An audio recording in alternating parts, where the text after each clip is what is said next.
Patel ITI કરમસદમાં electrician trade batch 82માં અભ્યાસ કરું છું. મારા સરનું નામ રોશન સોલંકી સર છે. અમે જે પ્રોજેક્ટ બનાવ્યો છે તેનું નામ ટ્રાન્સમિશન સિસ્ટમ છે. પાવર પ્લાન્ટમાંથી પાવર ઉત્પન્ન થઈ કેવી રીતે કસ્ટમર સુધી પહોંચે છે તેનું વર્ણન કરે છે. ઇલેક્ટ્રિક પાવર સોલ્ડરિંગ સ્ટેશનમાં 11 kVથી ઉત્પન્ન થાય છે. ઉત્પન્ન થયેલા voltage 11 kV, 66 kV, 132 kV, 440 kV અને 240 kV સુધી ડિસ્ટ્રીબ્યુટ કરવામાં આવે છે.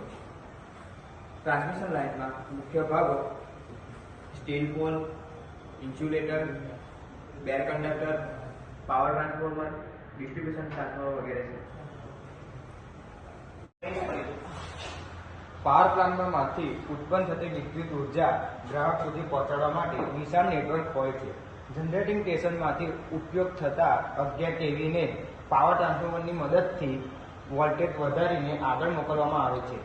ત્યારબાદ 11 kVને 440 અથવા 240 વોલ્ટેજને ડિસ્ટ્રીબ્યુશન ટ્રાન્સફોર્મરની મદદથી આગળ મોકલવામાં આવે છે.